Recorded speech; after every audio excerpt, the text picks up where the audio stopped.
Yahweh, Yahweh, Alpha et Omega. Oh, dis Yahweh. Élève ta voix parce qu'il est Yahweh pour toi. Chantons, dis Yahweh.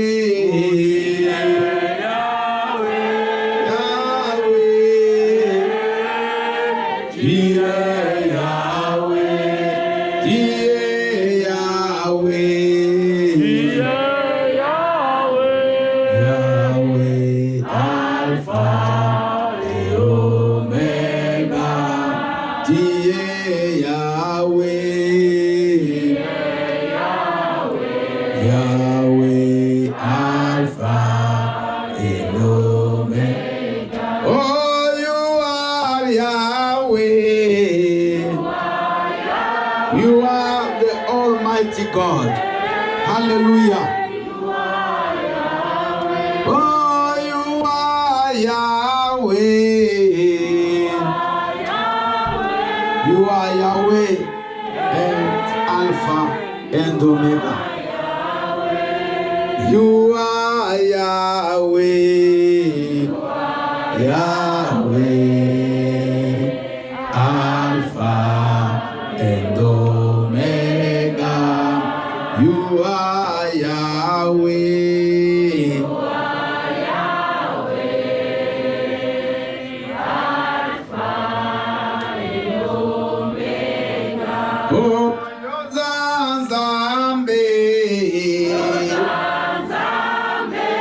Zanzambe na Lola, Zanzambe na Bobo. Oh, yo Zanzambe.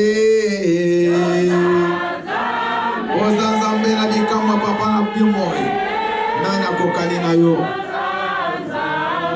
Oh, yo Zanzambe. Yahweh, Alpha et Omega. Zanzambe. Hallelujah. Alpha et Omega. Yo Zanzambe. Yo Zanzambe.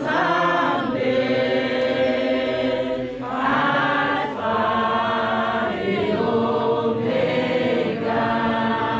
Yo Zanzambe. Oh Jésus. Gloire à l'agneau. Gloire à l'agneau. Tu es réellement Dieu, oh Père. Mon âme te célèbre à ton âge ce matin. Mon âme te loue ce soir. Parce que tu es aujourd'hui, parce que tu es Dieu. Seigneur, pour cela, nous t'acclamons très très fort. Nous t'acclamons parce que tu es digne de recevoir la gloire.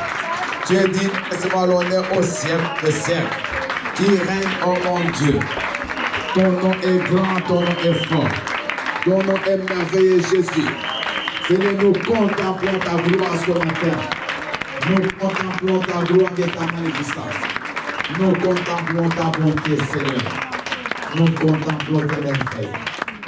Nous contemplons ta gloire. Tu remplis de ces lieux de ta gloire, oh Dieu. Merci parce que tu es là. Tu es là au cœur de ton peuple. Et c'est toi, Seigneur, qui agis dans nos vies. Ce matin, nous te disons merci. Parce que nul n'a été trouvé digne comme toi. Nul, Seigneur, nul n'a été trouvé digne d'ouvrir les livres et d'en rompre les sceaux. Mais le Fils de Dieu, l'agneau immolé, lui, il a été trouvé digne. Gloire à la Shekai. Le lion de la tribu de Juda a été trouvé digne d'ouvrir le livre et d'en rompre les sceaux. C'est pour cela, Père, les 24 veillards, les 4 de vivants se jettent les couronnes devant ton trône. Et ils s'exclament, Saint, Saint, Saint est ton nom. Seigneur, tu règnes au siècle des siècles, parce que ton règne n'a pas de début et il n'a pas de fin. d'éternité en éternité, tu es Dieu. À la Bible dit au commencement, Dieu. Au commencement, c'est toi. À la fin, c'est toi. Sois adoré, Dieu. Sois béni le premier et le dernier. Sois béni le commencement et la fin. Gloire à toi. Bénis ce moment, oh Dieu. Manifeste-toi. Parle-nous, Seigneur. Que tout ce qui n'est pas de toi, libère, Seigneur. Au nom de Jésus-Christ. Que tout puissant d'envoûtement, tout envoyé des ténèbres, libère, Seigneur. Au nom de Jésus-Christ. Seigneur Dieu, manifeste-toi que tes anges, Seigneur, soient à notre service ce matin pour ta seule gloire. Nous avons ainsi prié au nom de Jésus. Amen. Acclamons le roi des rois. Acclamons le Seigneur des seigneurs. Acclamons le Dieu tout-puissant. Acclamons le Dieu tout-puissant. Parce qu'il mérite la gloire, maman. Il mérite la gloire dans ta vie. Il mérite la bonté, la majesté au siècle des siècles, il est Dieu. Alléluia. Merci beaucoup. Je vous prie de vous asseoir. Vous les champions en Christ. Alléluia. Ce matin, vous êtes là, bien-aimés parmi nous. Que la gloire lui soit rendue à lui seul. Quand je vois des bien-aimés qui hier étaient très malades, comme la sœur Flora que je vois là. Si tu as parlé avec elle hier, qu'elle est là ce matin, vraiment tu vois la gloire de Dieu. Mon frère Michael, hier il était malade, j'ai parlé avec lui, mais aujourd'hui je le vois le matin, j'ai béni le Seigneur. Parce que Dieu, il est guéri. Il est le médecin des médecins. Amen. Alléluia. Bien-aimés, nous sommes en train d'aller doucement vers la fin de cette année. Et ce sont des moments où nous devons vraiment nous approcher de lui pour lui dire simplement merci. Alléluia. Merci. Bien-aimés, nous n'avons rien de spécial à lui offrir, si ce n'est que lui dire merci. Parce qu'il nous a gardés. Il nous a protégés. Nous sommes comptés parmi les vivants ce matin. Alléluia. C'est une grâce. Dis, c'est une grâce. D'être compté parmi les vivants. Les morts n'ont qu'un souvenir, bien-aimé. Quand quelqu'un meurt, c'est fini. Même s'il était roi, il était empereur, il était président, il était pasteur, il était diacre, il était qui? C'est fini. Mais toi, comme tu es en vie, ça dit que Dieu a encore besoin de toi. Je voudrais dire à une personne ce matin que si Dieu nous garde, parce qu'il a encore un travail à faire dans nos vies. Vous ne me comprenez pas? Si Dieu vous garde ce matin, parce qu'il a un travail à faire avec toi. Amen. Tu n'es pas le fruit d'un hasard. Tu n'es pas venu ici par ta force. Il y a des gens plus forts que toi qui ne sont pas venus. Nous sommes toujours pleins. Mais il y a des gens qui ne sont pas là. Mais toi, si tu es venu parce que Dieu a besoin de toi ce matin dans ces lieux, acclame le Seigneur. Alléluia. Je salue tous les bien-aimés qui nous suivent en ligne et je vous salue vous tous au nom de Jésus. Bien-aimés, avant que je prêche, je voulais juste faire un petit rappel de la vision de notre église. Parce qu'il y a des gens qui viennent, peut-être qui ne comprennent pas. C'est quoi ici, qu'est-ce qu'on fait? Alléluia. Donc d'abord, sachez qu'ici, vraiment, nous venons pour adorer, élever, louer, célébrer Jésus-Christ de Nazareth. Il n'y a rien d'autre ici. Alléluia. Ici, il n'y a aucun autre chef à part Jésus-Christ. Il n'y a pas d'autre roi à part Jésus-Christ. Donc tous ici, nous venons pour lui. Et c'est lui qui nous donne tout ce que nous avons aujourd'hui. Donc, cette église s'appelle le Centre évangélique Réconciliation et Restauration. Amen. Parce qu'on peut vous poser la question, qui prie où chez les pasteurs Bill. Mais souvent, c'est comme ça. On identifie l'église par le nom des pasteurs. Mais l'église s'appelle le Centre évangélique Réconciliation et donc la vision de cette église tourne autour de deux choses principales, la réconciliation et la restauration. Mais ça passe par l'évangélisation. Donc nous sommes là pour gagner des âmes, les emmener à Christ, leur annoncer que que Jésus-Christ est le Seigneur des Seigneurs. Il était mort, il est ressuscité, maintenant il est assis à la droite de son Père en attendant qu'il revienne pour venir reprendre son Église. Alléluia. Donc notre délivrance c'est pour évangéliser, pour gagner des âmes, leur annoncer Jésus-Christ qu'il est mort pour eux. Et nous avons bien aimé, l'axe principal c'est réconcilier les hommes avec Dieu et avec les autres. C'est ça la réconciliation. Nous sommes basés sur la vision de notre église. Si vous regardez dans les logos, vous allez voir la croix. Donc, dans la croix, il y a deux axes. Il y a l'axe vertical et il y a l'axe horizontal. Amen. Alors, l'axe vertical signifie la relation de l'homme avec Dieu. Donc, dans la réconciliation, ça passe par la réconciliation de toi et de ton Dieu. Parce qu'il ne faut pas oublier que le péché éloigne l'homme de Dieu. Et la Bible dit tous ont péché et ont été privés de la gloire qui vient de l'Éternel. Alléluia. Amen. Tous ont péché et sont privés de la gloire qui vient de Dieu. C'est pour cela, à travers la mort de Jésus-Christ, il est venu nous réconcilier avec Dieu. Pas seulement avec Dieu, mais avec aussi nos prochains.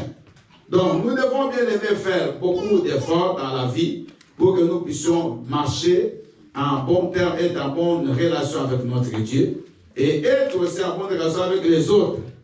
Vous savez, Dieu, on ne le voit pas, mais nous voyons les autres. Alléluia. Amen. Alléluia. Amen. Donc, tu ne peux pas être en bonne relation avec Dieu pendant que tu es en mauvaise relation avec les gens que tu vois. Nous devons faire beaucoup d'attention. On doit restaurer totalement. Dites Amen. Amen. Donc, ça c'est le nom, la vision de notre Église. Et c'est ça que nous poursuivons à travers les enseignements, à travers les prières, à travers les séances de délivrance que nous sommes en train de faire dans ces lieux. Amen. Hein? Que le Seigneur vous bénisse. Amen. Acclamons le Seigneur.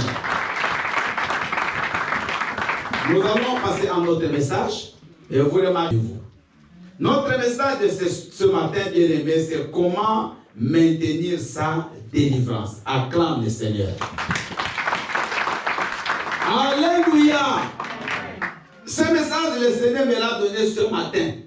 Parce que Dieu a compris que nous sommes en train d'aller à la fin de l'année. Nous avons fait 21 jours, nous allons terminer le mardi. 21 jours de jeûne et prière. Dieu a accompli beaucoup de choses toute l'année et tout le temps dans nos vies. Mais il y a un problème. Vous allez remarquer que les gens qui sont passés par la délivrance, les gens qui ont goûté les merveilles de Dieu, à la fin, ils se retrouvent, c'est comme si Dieu n'a rien fait. Alléluia. On se retrouve à la case de départ. C'est comme si tout ce qu'on avait reçu est reparti. Et c'est là où j'ai compris que beaucoup de gens perdent aussi leur délivrance. La délivrance, c'est comme un œuf. La délivrance, c'est comme on parle même du salut. La Bible dit travaillez pour votre salut avec crainte et tremblement. La délivrance, c'est comme un œuf. Vous voyez, quand vous avez un œuf entre vos mains, il suffit que vous puissiez lâcher cet œuf. S'il tombe, il se casse, vous ne pouvez plus les récupérer comme auparavant. Alléluia. Même si vous faites l'effort pour les ramasser, vous allez ramasser, mais il y aura encore des poussières, il y aura beaucoup de choses qui peuvent entrer, il y aura des microbes. Donc, notre délivrance, bien aimée, on peut aussi la perdre. Il y a des gens qui priaient il y a quelques temps, aujourd'hui sont retournés dans le monde. Il y a des gens qui ont témoigné qu'ils étaient guéris de maladies. Aujourd'hui, les mêmes maladies sont revenues. Il y a des gens qui ont même eu des fiancés. Aujourd'hui, ils les ont perdus. Il y a des gens qui se sont mariés. Aujourd'hui, ils se retrouvent divorcés. Parce qu'ils ont perdu leur délivrance. La délivrance n'est pas un acquis éternel. Vous m'avez compris? La délivrance n'est pas un acquis éternel. La délivrance est un processus, mais qui demande beaucoup de choses pour que vous continuiez à le maintenir, à la maintenir, sinon vous la perdez. Et quand on perd la délivrance, maintenant c'est la faute des autres. Vous savez, j'ai fait ce constat, toujours c'est les autres qui ont tort. Quand nous faisons des actes, nous n'avons pas tort. Quand nous posons des actes, nous ne calculons pas les conséquences. Mais quand nous sommes sommes devant des difficultés, c'est l'autre qui est fautif. C'est l'autre qui est à la base. C'est le pasteur qui est à la base. C'est cette église-là qui est à la base. L'église n'a rien à faire. Le pasteur n'a rien à faire. L'autre n'a rien à faire. C'est nous-mêmes. Amen. C'est comme ça, aujourd'hui, bien aimé, nous allons aller calmement et nous allons comprendre ce message. À la fin, tu seras béni et tu vas bien aimé garder ce que tu vas recevoir. Dites Amen. Nous allons écrire Romains 11. Pardon, Nombre 11, 1 à 10. Ça, c'est le texte de base. Nombre 11, 1 à 10. Papa dit, tu vas les préparer. Maman Aimée va préparer Romains 12, 1 à 2. Et la sœur Yedidia va préparer 1 Corinthiens 15, 33 à 34. Nombre 11, 1 à 10. Romains 12, 1 à 2. Et 1 Corinthiens 15, 33 à 34. Nous allons suivre les lectures. Après, nous allons expliquer la parole de Dieu.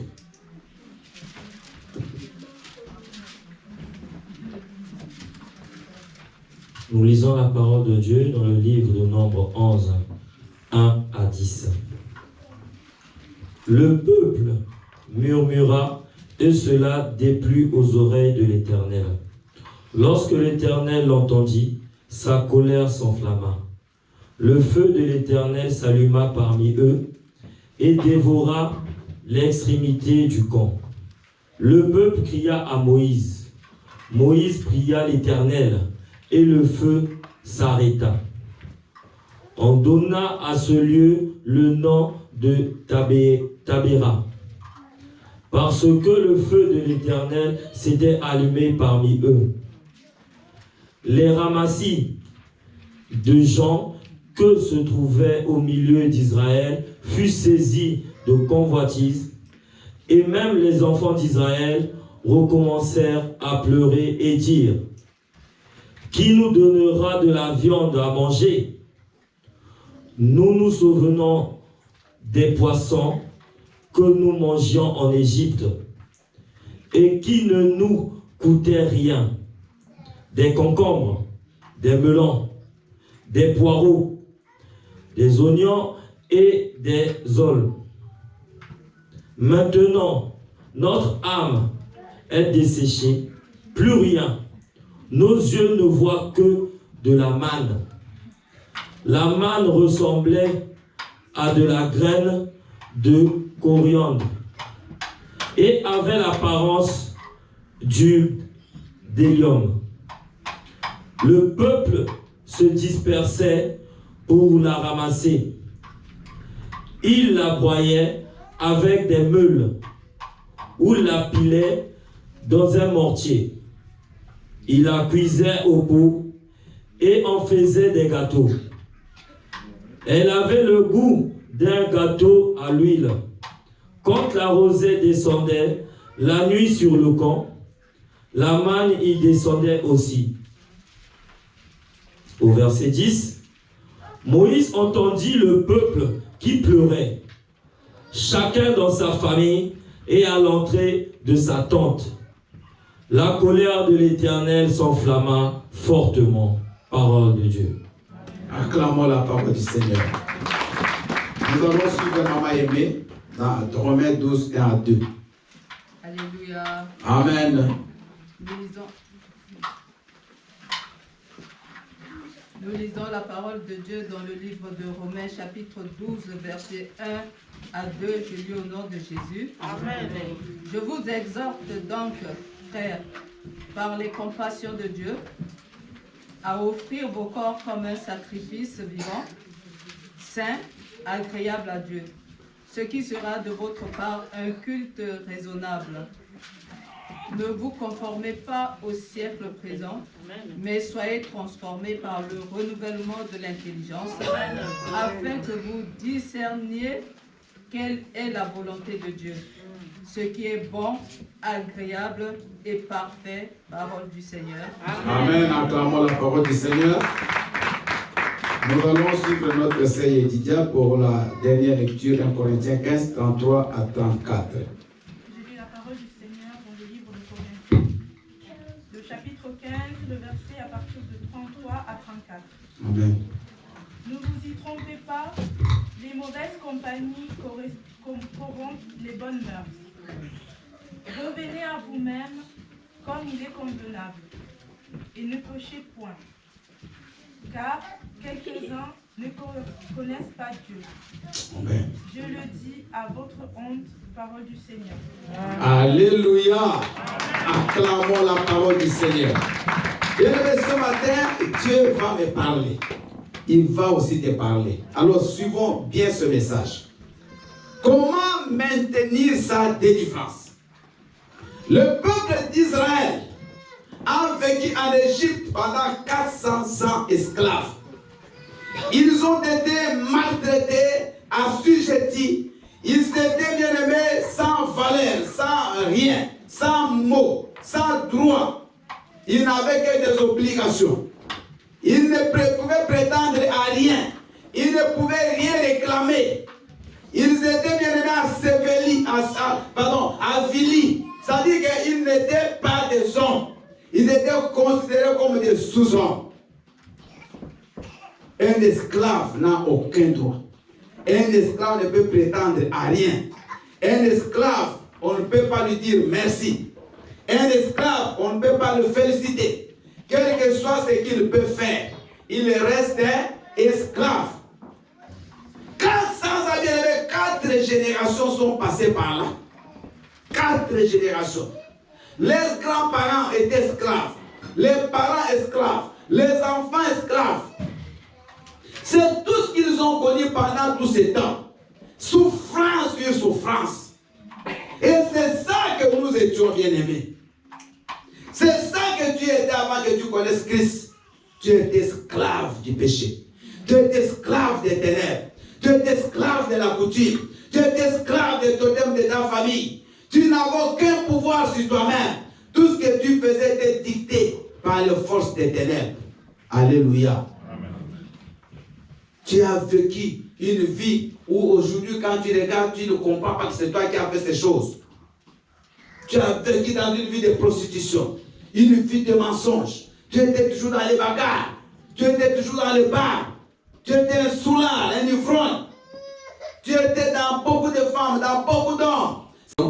Parce que c'est très important. Donc, dans Romains 3, 23, c'est ce que j'avais dit. Car tous ont péché et sont privés de la gloire de Dieu. Alors, Jésus-Christ, il est descendu pour nous réconcilier avec son Père. Je vous disais une chose, que la relation ne meurt pas. Mais c'est la communion qui peut être brisée. La communion, pardon. Vous voyez, quand un père avec son fils ne se parle plus, parce qu'ici, ça arrive, hein, il y a des parents ou des enfants qui ne voient même plus leurs parents. Alléluia. Alléluia. Amen. Donc, il y a quelque chose qui est brisé, c'est la communion. Mais la relation ne meurt jamais. Donc, on restera toujours fils ou fille de ces papas-là. Que tu les veuilles ou pas. Que lui les veille ou pas. Ça, c'est une relation.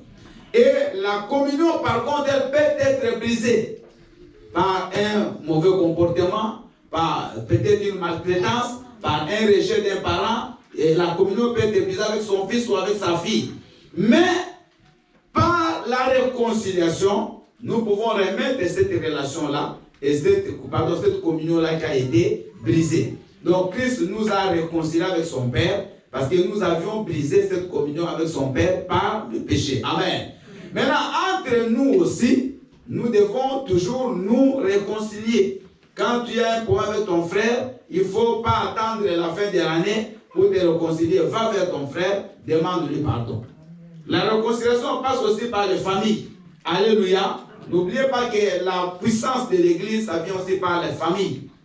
Une église où les familles sont brisées, bien mais cette église ne sera pas forte.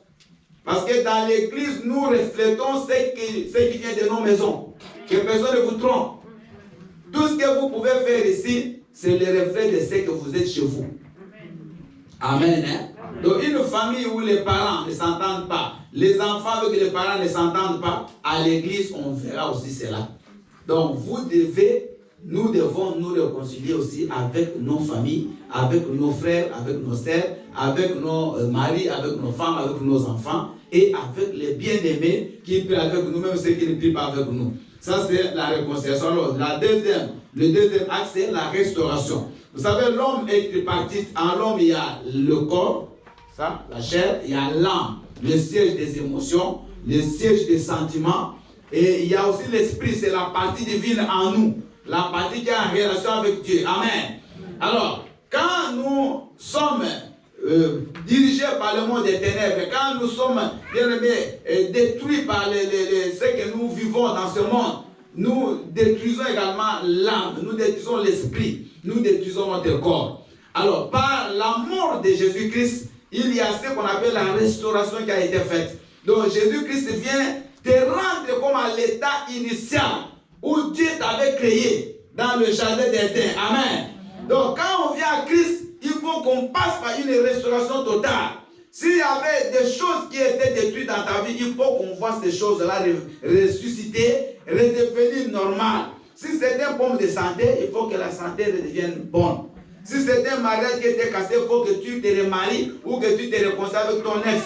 Donc, c'est ça des choses qui doivent se faire. Si tu ne pouvais pas travailler, il faut que tu commences à travailler. Si tu ne pouvais pas vivre une vie décente, il faut que tu vives une vie décente. On ne doit pas voir quelqu'un qui est... C'est ça la vie que nous avions menée.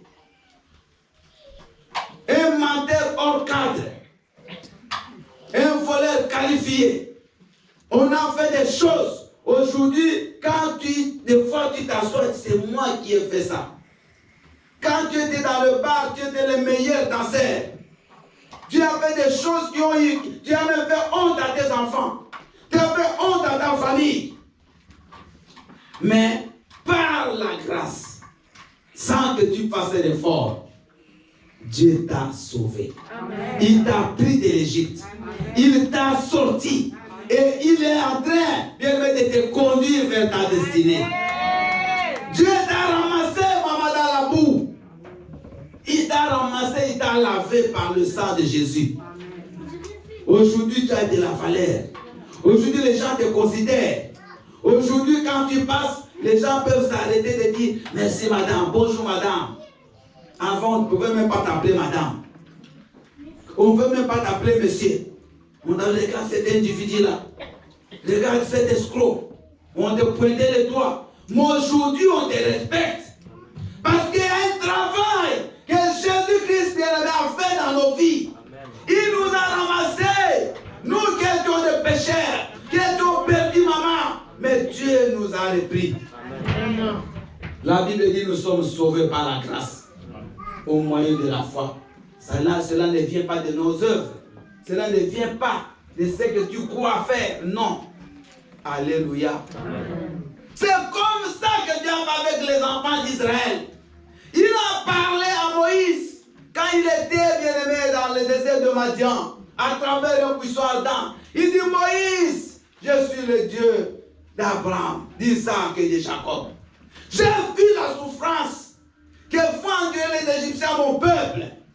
Mais aujourd'hui, je suis descendu. Alléluia. Amen. Va, dis à Pharaon qu'il libère mon peuple pour qu'il aille me servir. Et vous connaissez l'histoire. Moïse est parti. Malgré tout ce que Pharaon a fait, il a libéré le peuple de Dieu. Amen. Maintenant, le peuple de Dieu est en train de marcher avec Dieu. Mais regardez, c'est là où je vous dis, la délivrance, tu peux la perdre. Amen. Ils sont sortis, mais ils marchent avec Dieu. Mais des choses commencent à se faire. La première chose, ils commencent à murmurer. Parce qu'ils mangeaient la manne. Bien aimé, la manne d'abord c'est une bénédiction. Dans le désert, on ne pouvait pas cultiver. Mais tout le matin, quand ils se réveillaient, ils trouvaient la manne sur la face du sol. Ils cueillaient la manne, ils la moulaient. Après, ils pouvaient préparer et manger. Le peuple dit non, non, non, non, non, non, non. Comment on ne mange que la manne depuis qu'on est ici, on ne mange plus de viande. La viande. Alléluia. Amen. La viande. Vous voyez la viande, même là, les gens ont besoin de la viande.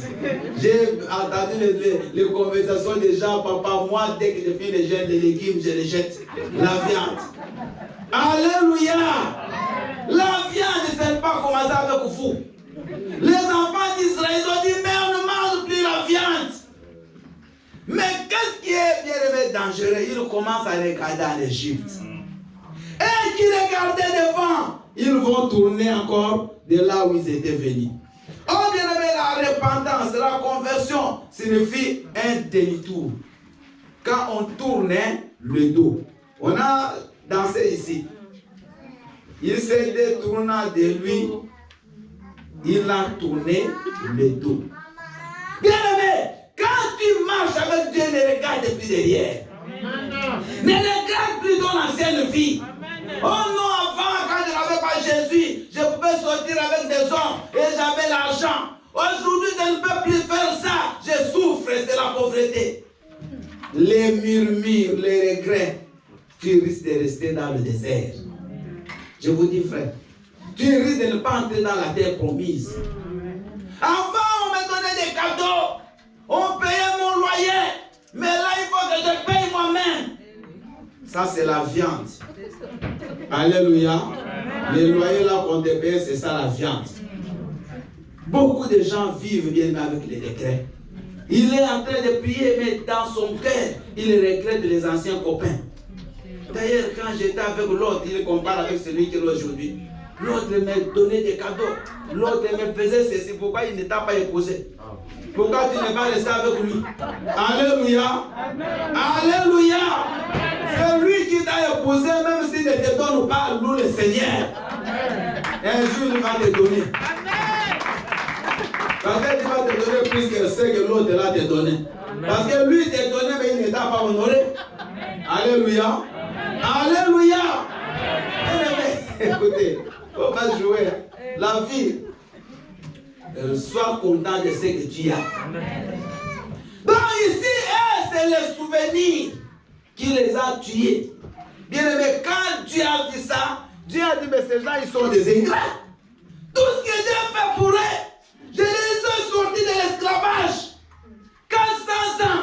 Bien aimé, entre être libre et être esclave et manger la chair, qu'est-ce qui est important? Allez en prison. Allez poser la question aux gens qui sont là. Ils vont vous dire, moi je préfère rester même dormir à la rue, là-bas dehors, que de rester dans la prison. Alléluia. Parce qu'à la prison, il n'y a pas de liberté. Bien aimé, ces gens préféraient retourner en Égypte pour aller manger, je vous cite les choses. Les concombres, les ail, les oignons, les quoi encore ils ont dit là? Les courgettes. Est-ce que ça, c'est vraiment quelque chose qui peut te faire rentrer en Égypte? Mais eux, ils ont trouvé que c'était mieux pour eux d'aller manger ces choses-là, de retourner en Égypte au lieu de suivre Dieu. Alléluia. Amen. Alors bien aimé, j'ai pris quelques points. Si vous voulez rester, maintenir votre délivrance. Premier point, nous avons écrit, pour garder la délivrance, il faut se soumettre au principe de Dieu. Ceux qui écrivent, ceux qui sont là-bas, qui ne voient pas. Il faut se soumettre au principe de Dieu. Ça, c'est le premier point. Amen. Bien aimé, vous savez, avant, quand ils étaient en Égypte, ils avaient un autre maître. Leur maître, c'était qui? Pharaon. Maintenant qu'ils veulent suivre Jésus, qu'ils sont partis avec Moïse, ça change de chef, ça change de dirigeant. Maintenant, c'est Dieu qui devient leur maître. Alors, si tu veux bien aimer, maintenant réussir avec Dieu, tu dois se soumettre au principe du nouveau Dieu, du nouveau leader, du nouveau dirigeant. C'est comme ça dans la vie. Amen. Tu travailles dans une entreprise. Vous aviez des règlements dans cette entreprise-là. Quand tu quittes cette entreprise, tu changes d'entreprise, tu dois plus bien aimer commencer à faire les règlements de l'entreprise passée. Tu dois te soumettre aux règles et aux principes de la nouvelle entreprise. C'est comme ça que ça fonctionne. Alléluia. Amen. Tu étais avant marié avec un autre monsieur. Il y avait un système de votre couple. Maintenant, tu as un autre. Tu dois maintenant suivre les principes du nouveau foyer. C'est ça. Maintenant, eux, au lieu de se soumettre à Dieu, au lieu de faire ce que Dieu leur demande, et ils veulent encore faire ce que Pharaon leur faisait subir. J'ai donné un verset. J'ai dit il faut passer par un renouvellement de l'intelligence, par un changement de mentalité. C'est ça qui détruit les chrétiens. Les gens sont en Christ, mais ils vivent selon leurs coutumes. Ils vivent selon leur village. Ils vivent selon les principes de leurs parents. Ils vivent selon les principes de leur maison paternelle. Comme là-bas, on faisait ceci, tu es en Christ, tu veux toujours faire comme c'était dans le passé. Non. Il faut que tu changes ta mentalité.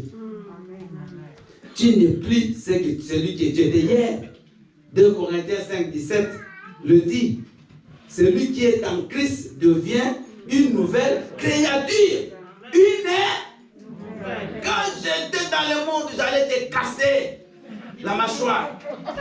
Quand j'étais, est-ce que même ce langage ne peut plus sortir de ta bouche?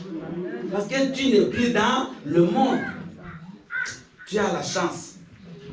En tout cas, bénis ton Dieu, parce que si c'était avant, j'allais te défigurer. Et ça, c'est dans la bouche des chrétiens. Alléluia. Alléluia. Celui qui est en Christ devient une nouvelle créature. Maman, maintenant que tu as Jésus-Christ, tu dois vivre selon Jésus. Tu dois marcher selon Jésus. Tu dois vivre selon les principes chrétiens. Laisse l'ivrognerie. En Égypte, tu buvais. En Christ, tu continues à boire. Rien n'a changé. En Égypte, tu étais dans l'impudicité. En Christ, tu es toujours dans l'impudicité. Tu n'as pas changé. En Égypte, tu étais dans l'escroquerie, dans les magouilles. En Christ, tu es toujours dans l'escroquerie et dans les magouilles. Tu n'as pas changé. Donc, tu as changé seulement des cadres. Mais tu n'as pas changé ta vie. Tes pensées ne sont pas renouvelées. Mais pour que quelqu'un change, ça doit d'abord venir dans ses pensées. Vous voyez, c'est les pensées la base de toutes les choses dans la vie d'un homme. Tout vient de tes pensées. Si dans tes pensées tu es petit, tu seras aussi petit dans la vie. Si dans tes pensées tu es pauvre, tu seras aussi pauvre dans la vie. Si dans tes pensées tu es médiocre, tu seras aussi médiocre dans la vie. Tu ne peux pas être plus que ce que sont tes pensées.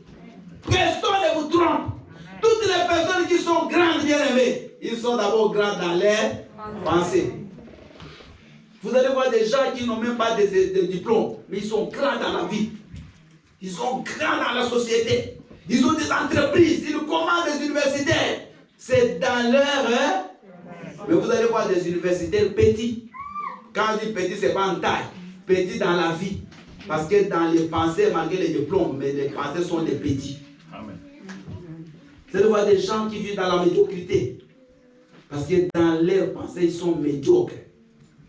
Est-ce qu'il y a quelqu'un qui me suit ce matin? Amen. Bien aimé, les enseignements que je vous donne ici, je ne me vante pas. Si vous allez beaucoup d'endroits, vous ne les entendrez pas. Mais si vous ne changez pas, vous serez jugé plus que ces gens-là. Je vous dis vrai, ce sont des choses qui peuvent élever quelqu'un, qui peuvent changer la vie de quelqu'un. Mais si vous trouvez ça comme si c'est rien, et que vous restez les mêmes personnes, vous serez jugés ces jours-là. La Bible dit tous nous serons jugés selon ce que nous disons, ce que nous entendons. Donc, ici, bien aimé, dans les pensées, c'est là le siège de tout ce que nous pouvons devenir demain. Si demain tu veux bien percer dans le monde, commence d'abord à percer dans tes pensées. Amen. Si tu veux demain que les gens te louent, que les gens commencent à te louer déjà dans ce que tu penses. Amen. Si tu veux que tu aies un grand mariage, tu aies un couple béni, un couple qui est épanoui, commence à le voir dans tes pensées. Amen. Regardez, Dieu veut bénir Abraham. Il veut qu'Abraham devienne un père de la multitude. Mais qu'est-ce que Dieu va faire? Il va sortir Abraham dehors. Il va lui dire, regarde les étoiles. Aussi, le nombre que tu pourras lire des étoiles, ce sera le nombre de tes enfants. Amen. Dieu amène Abraham dans une perception dans ses pensées. Pour qu'il voie au-delà de ce qu'il voyait sur la terre. Donc le nombre d'étoiles, et regardez-moi, le nombre d'étoiles qu'Abraham a pu percevoir, c'est le nombre de chrétiens qui seront sauvés. Vous ne comprenez pas? Parce que nous sommes les enfants d'Abraham. Pour être sauvé, il faut être enfant d'Abraham. Donc, ce qu'il a pu visionner là, dans sa perception, dans sa vision, c'est ça le nombre de chrétiens. C'est la Bible dit, Dieu vit, Jean dit, il a vu des milliards et des milliards de gens qui étaient sauvés ce jour-là dans les cieux. Amen. C'est le nombre des gens qu'Abraham a pu voir. Il l'amène sur le sol pour pouvoir regarder les sables au bord de la mer. Bien, tes perceptions sont importantes. Ta vision de la vie, elle est importante pour que tu réussisses. Amen. Quel que soit là où tu vis, si tu as une grande vision, tu vas réussir. Amen. Tu vas percer. Si en Afrique, tu avais percé, ici aussi tu peux percer. D'ailleurs, j'ai fait un constat, excusez-moi. Beaucoup de gens qui ont réussi en Afrique, ils réussissent ici. Amen. Quand vous parlez avec beaucoup de gens qui sont ici, vous allez voir en Afrique, des fois, il faisait des commerces. Il est venu pas par ses propres moyens, il s'est débrouillé. Alléluia. Beaucoup de gens qu'on a envoyés ici par les parents, la plupart ont échoué. Mais je vous dis, frère, mais ceux qui sont venus par leur force, de leur propre manière, ici aussi réussissent. Ne croyez pas que c'est l'Europe qui change les choses. Déjà, si dans une terre dure, tu as réussi, dans une terre où les choses sont bien organisées, tu vas penser. Alléluia. Alléluia. Alléluia. Regardez beaucoup d'enfants de ministres que vous avez connus en Afrique ici, ils sont rien. Ils sont rien. S'ils ne savent pas comment se débrouiller dans la vie. Donc, bien aimé, tes pensées vont faire ta grandeur. Ta façon de raisonner, toi qui es sur le banc d'études, fera la grandeur de ta vie demain. Tu étudies, tu ne vois rien. Rien. Mais il y a des enfants qui étudient, bien aimé. Moi, j'ai un enfant qui est avec moi au CP. Cet enfant-là, lui-même, bien aimé, un enfant de 6 ans. Il va faire 7 ans au mois de janvier. Il dit, Kalala, moi, je trouve que je n'ai... Un enfant, écoutez-moi. Il me dit, elle me dit, c'est une fillette. Elle me dit, je trouve que ce n'est pas mon niveau ici. Elle est partie voir la directrice. L'enfant, elle a dit non. Parce qu'elle lit bien, elle calcule bien. Elle dit, je trouve qu'il faut que je passe en C1. Et c'est vrai, on a fait un test. Elle a commencé à faire des séances avec les C1. Là, en janvier, elle passe dans la classe. Et un enfant, elle trouve que cette passe-là sur sa place. Oh Jésus. Mais cet enfant, Dieu ne le connaît pas. Elle m'a même dit qu'elle n'a jamais été à l'église. Mais nous, nos enfants vont à l'église, me demandent qu'est-ce qu'ils nous pensent et rien. Les enfants, vous êtes différents de nous. Si on cherche des gens qui ont réussi, il faut qu'on voie chez vous. Vous devez aller loin, parce que vous avez toutes les capacités avec Jésus. Il marchait avec Dieu, mais il ne voulait pas suivre les principes de Dieu. Il ne voulait pas obéir à Dieu, il voulait toujours obéir à Pharaon. Alléluia. Et qu'est-ce qui s'est fait? Il y a eu un feu. Dieu a envoyé un feu qui a brûlé toute une partie du camp des enfants d'Israël. Vous voyez le mot Tabera, ça signifie incendie en hébreu. Donc, les enfants d'Israël, ils ont murmuré. Dieu dit, mais ces gens sont ingrats. Moi, je vous ai sorti de l'esclavage et vous voulez retourner esclaves. Allez recevoir le feu. Beaucoup de chrétiens sont en train d'être brûlés maintenant. Sont en train d'être brûlés. Parce que vous êtes dans les murmures. Ah, pourquoi? Il ne fallait pas que je puisse me convertir. Il ne fallait pas que je vienne prier. Maintenant, je suis devenu comme obligé d'aller à la prière. Moi, je voulais rester dans les boîtes de nuit. Je voulais continuer à escroquer les hommes. Et le feu de Dieu sur toi, si tu ne te répands pas. J'ai écrit un autre point là. Quand tu passes de l'Égypte vers la terre promise, il faut accepter de passer dans le désert. Alléluia. Bien écoutez. voyez, il y a une transition. Entre l'Égypte et la terre promise, il y a un désert au milieu. Amen. Tu ne peux pas échapper. Dites Amen. Amen. Tu ne peux pas échapper. Le désert, c'est les souffrances que tu vas avoir parce que tu commences à suivre Jésus. Parce que les souffrances sont de deux sortes. Il y a des souffrances que tu as parce que tu as fait le mal. Ça, ce n'est pas un désert. Et vous me suivez? Parce qu'on t'a arrêté avec le mari d'autrui. On t'a déchiré les habits. On t'a crevé un œil. Là, ce n'est pas Dieu. Là, tu payes tes propres. Vous ne parlez plus. Alléluia. Là, tu payes tes propres péchés. Amen. Mais si tu souffres, parce que comme avant, c'est des hommes qui te prenaient en charge. Maintenant, tu dis non à ces hommes-là. Tu commences à manquer l'argent. Ça, c'est le désert de Dieu. Acclame le Seigneur. Alléluia. Parce qu'à l'école, tu étais grand tricheur reconnu. Maintenant, tu ne triches plus et tu as échoué. Ce n'est pas grave. Tu as échoué parce que tu commences à craindre Dieu. Mais demain, tu vas réussir. Ce désert-là, ça c'est pour la gloire de Dieu. Donc la souffrance, bien-aimé, viendra. Mais je vous ai toujours dit que quand elle arrive, c'est pour deux buts. C'est pour te transformer et pour te former. Il y a deux objectifs. Le désert, ce n'est pas quelque chose de mauvais. Il fallait, pourquoi Dieu les a fait passer 40 jours dans le désert? Regardez. Ils ont fait 400 ans. Ils étaient idolâtres. Ils adoraient Pharaon. Ils adoraient les dieux de Pharaon, les serpents, les dragons, les crocodiles. Toutes les destin qu'ils ont connu. Alléluia. Même s'ils avaient gardé une petite partie de leurs coutumes des enfants d'Israël. Mais leur vie passait dans l'idolâtrie, dans les choses du monde. Maintenant, Dieu ne pouvait pas les laisser entrer dans la terre promise avec ces choses-là, avec cet héritage-là diabolique. Il fallait qu'ils les passent dans le désert, parce que le désert c'était un feu. Amen. Ce feu spirituel-là devait maintenant les laver, les purifier de toutes ces souillures qu'ils ont emmagasinées pendant 400 ans. Est-ce que vous avez compris? Amen. Donc, le désert de quoi qui nous arrive, c'est Dieu qui nous purifie par la souffrance.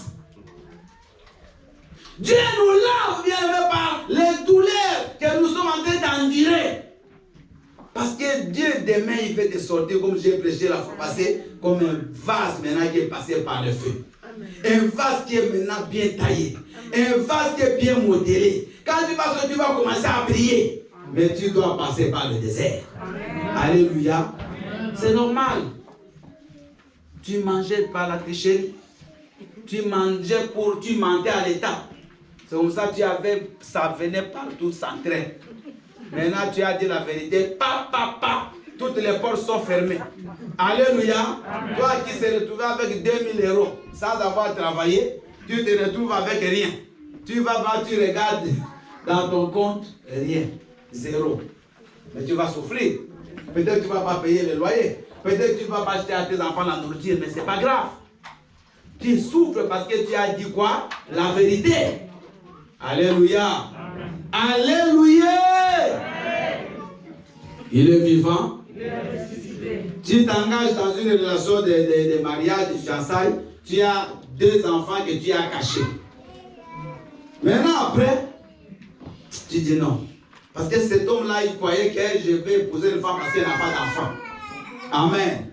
Après tu lui dis non, tu vois, je voulais te dire la vérité, j'ai 2 enfants que je t'ai jamais dit. Ah, j'arrête. Pas de souci. Tu vas souffrir. Mais parce que tu as dit la vérité. Mais demain, tu auras celui qui va accepter tes enfants. Amen. Acclame le Seigneur. Acclame. Alléluia. Bien-aimé, la souffrance, le désert, c'est normal. Si vous ne voulez pas le désert, vous n'êtes pas digne d'avancer avec Dieu. Et vous perdrez votre délivrance. Je suis en train de vous donner les causes. Pourquoi les gens perdent leur délivrance? N'oubliez pas. 1, ils ne se soumettent pas à Dieu. Ils veulent faire ce qu'ils veulent. 2, ils ne veulent pas passer dans le désert. Ils ne veulent pas accepter la souffrance. Ils veulent continuer à vivre comme ils étaient dans le monde. Mais si tu veux bien aller loin avec Dieu, accepte de passer dans le désert. Bien aimé, moi je connais beaucoup de gens qui sont venus à l'église. Beaucoup de gens, ils m'ont même vu, on a prié, ils ont vu la gloire de Dieu après. Certains, on a prié comme ils n'ont pas encore vu, parti. Parce que pour eux, ils croient que c'est une baguette magique. Tant, ils reçoivent. Allez Dieu, donne-moi ce qui. Donne. Donc c'est ton fils, tu l'obliges, il te donne. Il y a des choses que tu ne recevras jamais. Parce que Dieu trouve que tu n'es pas mature. Tu n'as pas la maturité pour qu'il te donne. S'il te donne aujourd'hui, demain, c'est fini, tu ne viens même plus à l'église. Alléluia. Alléluia. Donc, accepte maman de passer dans le désert. Un chrétien doit vivre bien dans la vie de sanctification. Un chrétien ne doit pas mélanger sa vie avec le monde. Ou tu es avec Dieu, ou tu n'es pas avec lui. Alors, quand tu acceptes de marcher avec Dieu, tu vas peut-être souffrir, c'est normal. Mais que ces souffrances-là ne te fassent rien regretter. Alléluia. Au contraire, endure. Bien aimé, 40 ans, Dieu les a laissés là-bas. Et tous ceux qui sont sortis de l'Égypte, qui avaient plus de 20 ans, bien aimé, à part Josué et Caleb, tous sont morts dans le désert. Parce que vous voyez ce qu'est le malheur. Tous n'ont pas honoré Dieu. Tous sont morts. Tous. À part 2 personnes qui sont restées fidèles, qui ont accepté de se soumettre au principe de Dieu. Combien de gens meurent, bien-aimés, dans le chemin de leur destinée? Quand on dit mourir, ça ne signifie pas qu'on les enterre. Il y a beaucoup de chrétiens qui prient avec nous qui sont morts. Alléluia. Il y a beaucoup qui sont morts. Mais mort, c'est spirituel. Ils n'ont plus de relation avec Dieu. Aujourd'hui, des fois, c'est la honte. Et c'est tous ces gens-là qui font la honte à l'église. Parce qu'on les voit faire les mêmes choses qu'ils avaient refusé un moment. Alléluia. Ils deviennent même très virulents par rapport à ceux qui sont restés avec Jésus. Ils deviennent très méchants. Quand tu l'appelles au téléphone, qui t'a dit de m'appeler? Il devient très agressif. Alléluia. Mais toi, garde les principes de Dieu. Accepte le désert. Marche avec lui. À la fin, tu sortiras pire. À la fin, tu vas entrer dans la terre promise. Alléluia. Il est vivant. Un dernier point que j'ai écrit là. S'éloigner des ramassis. Ce mot-là. Alléluia. Écoutez. C'est au verset 4 de Nombre 11. Le ramassis de gens qui se trouvaient au milieu d'Israël fut saisi de convoitise. Et même les enfants d'Israël recommencèrent à pleurer et dire: qui nous donnera de la viande à manger? Le ramassis. Qui est un ramassis? Bien aimé, les ramassis, quand les enfants d'Israël sont sortis d'Égypte, ils ne sont pas sortis seuls. Regardez, ils étaient nombreux. C'était un mouvement. Amen. C'était une vague de sorties. Maintenant, quand ils sortaient, il y a des gens qui étaient aussi des Égyptiens. Amen. Parce que l'Égypte, à l'époque, ce n'était pas seulement les Égyptiens, c'était la plus grande puissance du monde. Il y avait aussi d'autres civilisations, d'autres personnes qui vivaient en Égypte à l'époque. Alléluia. Si vous allez dans l'histoire de voir, il y avait même des gens de l'Afrique, du sud, de l'Afrique, même du côté du Nil, là, tous ces Nilotiques, tout c'était, il y avait beaucoup de monde en Égypte. Mais qui n'était pas le peuple d'Israël. C'est ça la différence. Et ils sont entrés dans le groupe. Alléluia. Des gens qui étaient étrangers aux choses d'Israël, aux choses de Dieu. Parce que les enfants d'Israël, c'était le peuple d'alliance. Alléluia. Mais elles n'étaient pas dans cette alliance. Et les ramassis s'est retrouvés dans cette confusion-là. Et ils sont sortis ensemble avec les enfants d'Israël. Maintenant, Israël et les ramassis forment un groupe. Quand ils arrivent dans le désert, maintenant, les ramassis, quand ils se rendent compte que ce n'est pas ce qu'ils croyaient, en sortant de l'Égypte, ils disent: oh, mais où est-ce que nous sommes? Israël avait une promesse. Elle venait d'Abraham.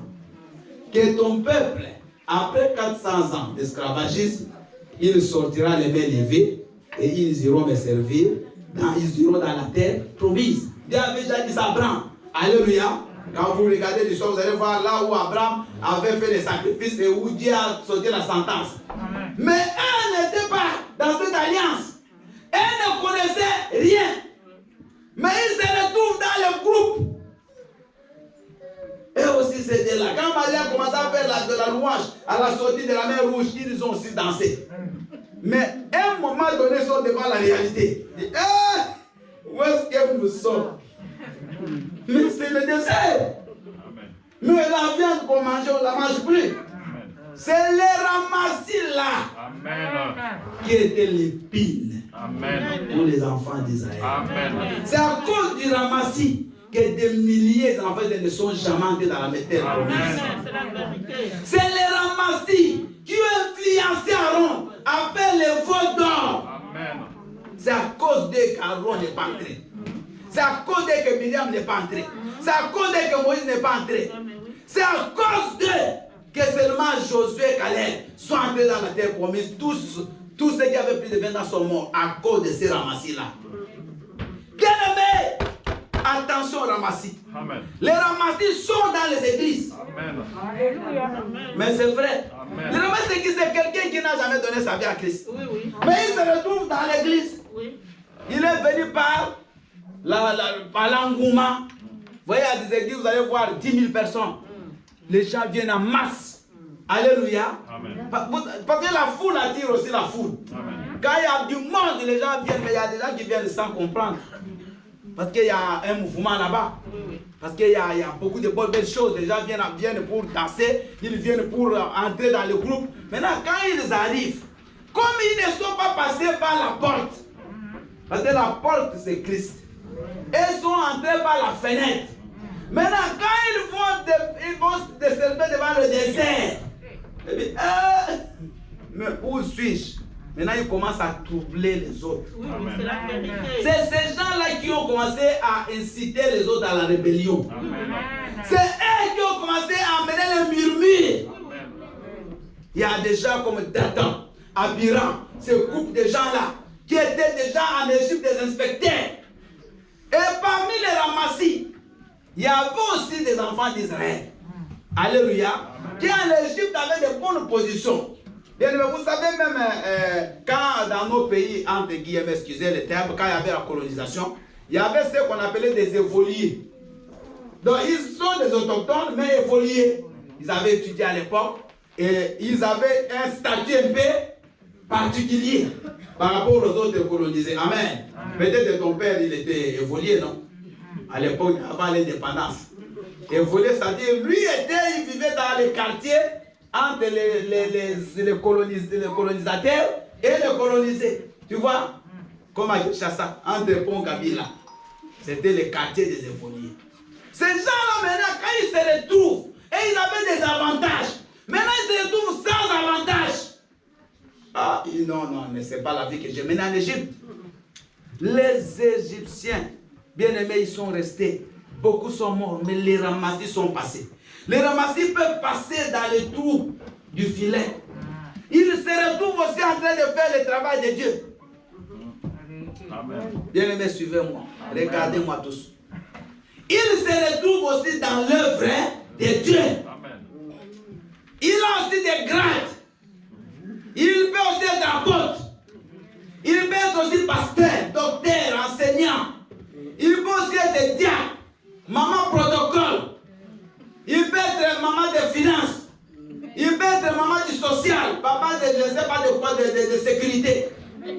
Il peut être papa de la sono. Il peut être aussi pasteur qui prêche ici. Alléluia. Il peut être celui qui fait le ménage. Mais c'est un ramassis. Mais la différence entre ces gens-là et ils vont commencer à inciter les autres à la rébellion. Amen. Mais qu'est-ce que tu crois? Mais le pasteur, il se prend pour qui? Il se prend pour qui dans cette église? Mais nous aussi, nous sommes des papas. Et alors, si tu es papa, qu'est-ce que ça signifie? Être papa, c'est que tu es plus que les mamans. Ou parce que tu es maman, tu es plus que les jeunes. Alléluia. Bien-aimés, ce sont des ramassis qui créent des troubles dans les églises. Amen. Je vous dis vraiment, ça fait 35 ans que je suis pasteur, j'ai l'expérience. Ils le créent parce qu'ils n'ont pas Dieu. Ces gens n'ont pas Dieu. Ils n'ont pas la crainte de Dieu. Si tu lui poses la question, quand est-ce qu'il a reçu Christ, il ne sait même pas. Comment Dieu te retrouve chrétien, il ne sait pas. Alléluia. Il ne sait pas. Moi, j'ai reçu Christ le 28 août, c'était un jeudi 1985. Je connais la date. Que tout le monde, quand il est né, il connaît sa date de. Toi, tu sais quand tu as reçu Christ. Tu sais comment tu es devenu chrétien. Comment, quelle est la formation que tu as eue? Quel est ton parcours avec Jésus? Tu n'as rien. Maintenant, tu te retrouves quand même dans des postes de responsabilité. Et tu commences à inciter les autres, à mener les autres sur le mauvais chemin. Et les ramassis ne partent pas. Amen. Bien aimé, c'est ça le danger des ramassis. Amen. Ils ont la peau des agneaux, mais en eux, ce sont des loups. Vous allez voir, ils vont faire fuir les gens. Ils vont y aller, mais toi, qu'est-ce que tu vas faire quoi là? Mais lui, il est là. Bien enraciné. Lui, il ne bouge pas. Mais c'est vous qui allez fuir. Lui, il reste. Il va te dire, ils sont forts dans les télécommunications. Il va te parler, écoute, mais qu'est-ce que tu viens faire? Tu regardes ta vie depuis que tu es venu là, qu'est-ce que tu as reçu? Mais pourquoi lui n'est pas parti? Pourquoi lui il est resté ramassis? Et ces ramassis-là, ils ont troublé le peuple d'Israël. Ils ont créé la rébellion. Ils ont mis les gens au murmure. À la fin, c'est ces gens-là qui sont morts. Maman, ta vie n'appartient à personne. Écoutez-moi, tu n'es pas venu ici pour quelqu'un. Même si c'est moi qui t'avais invité, mais tu es venu pour Dieu. D'ailleurs, c'est moi qui t'avais invité, là-bas ne viens plus. Parce que les gens d'église, hein, c'est moi qui t'avais invité. Tu ne vois pas que je t'ai dit, je connais cette église plus que toi, ne viens plus. Mais lui ne parle pas. Alléluia. Bien aimé, si tu écoutes les ramassis, c'est les murmures qui vont remplir ton cœur. Et Dieu a tué les gens à cause d'éviter les murmures dans votre vie. Bien aimé, je vous dis, frère, si tu ne comprends pas, pose la question. Mais si tu commences à mettre dans des points pour murmurer, pour critiquer les hommes de Dieu, tu risques de finir comme ces gens-là. Alléluia. Bien aimé, vous savez, des fois on juge des choses qu'on ne connaît pas. C'est comme on est là, il y a des gens qui critiquent le président, mais si toi, on te mettait là-bas, tu ne sais même pas, tu deviens fou. Tu te retrouves même plus. Alléluia. Alléluia. Amen. Tu pleures que tu deviennes directeur de ton entreprise. Mais si on te met là, c'est le même jour les gens, les syndicats vont te mettre dehors. Amen. Amen. Les ramassis, ils viendront dans ton mariage. Ce n'est pas seulement à l'église. Il viendra dans ton mariage. Mais qu'est-ce que tu continues à faire avec cet homme-là? Il y a des hommes dehors qui sont mieux que lui, qui savent prendre les femmes dans leur valeur. Il va te faire des cadeaux. Il va prendre la charge de ta famille. Ils viendront te dire, alléluia, mais pourquoi lui ne laisse pas sa femme ou son mari? Depuis 35 ans, il est tout dans ses mariages, mais c'est toi qu'il vient conseiller. Mais lui n'est jamais parti. Alléluia. Les enfants, on viendra te dire par d'autres enfants, ne va pas à l'église, allons, fouillons l'école, faisons ceci, allons regarder cela. Ne va pas. Suis ce que tes parents te disent. Alléluia. Beaucoup d'enfants sont perdus à cause des amis. Les mauvaises compagnies corrompent les bonnes mœurs. La sœur Yedidia lit ça, 1 Corinthiens 15, 33, 34. Les mauvaises compagnies. Maman a choisi tes amis. Amen. Papa a choisi tes amis. Amen. Je vous ai déjà prêché, je vous ai dit sur YouTube, vous allez voir ces messages. J'ai prêché en Norvège. Faites les bons choix. Faites les bons choix. Tu peux choisir une femme. Tu peux choisir un ami. Tu peux choisir bien aimer ton école. Tu peux tout choisir. Tu peux même choisir ton travail. Le travail où tu n'as même pas le temps de venir à l'église. Mais pourquoi tu es toujours là? Bien aimé, qui t'a dit que c'est le seul travail qui est ici en France? Alléluia. Bien aimé, moi, sincèrement, je ne peux pas le faire. Jamais. Un travail où je ne peux jamais venir à l'église. Parce que je suis toujours là. Les dimanches, je ne peux pas venir. Les jours de la semaine, je ne peux pas venir. Mais pourquoi continuer? Pour le travail, tu vas abandonner Dieu. Alléluia. Amen. Maintenant, tu reviendras quand? Les jours où vraiment ça ne va plus, tu viens. Bien aimé, tu peux choisir des choses. Et j'insiste ici, tu peux choisir tes amis. Tu peux choisir les gens avec qui tu peux te confier à l'église. Parce qu'il y a beaucoup de ramassis, mais qui ont la peau des agneaux. Mais par le conseil, tu peux comprendre. Amen. Que cette personne, il faut qu'elle fasse attention. Alléluia. Amen. Faites attention, bien-aimés. Je ne vous dis pas de fuir les gens, mais d'être sage. Amen. De prier, que Dieu vous donne le discernement. Est-ce que cet homme, il peut m'apporter quoi? Amen. Parce que quelqu'un peut soit t'aider à monter, soit te détruire. Amen. Il y a des gens qui ont perdu leur mariage, mais c'est les mêmes personnes qui les poussaient à refuser ce mariage qui sont entrés dans ces mariages-là. Quelle méchanceté le monde. Alléluia. Les mêmes gens t'ont découragé pour suivre Jésus, mais eux, ils sont restés. Aujourd'hui, il y a des gens qui ne viennent plus, qui sont partis, même dans beaucoup d'églises dans le monde, à cause d'autres personnes. Bien aimé, moi, personne ne peut m'influencer.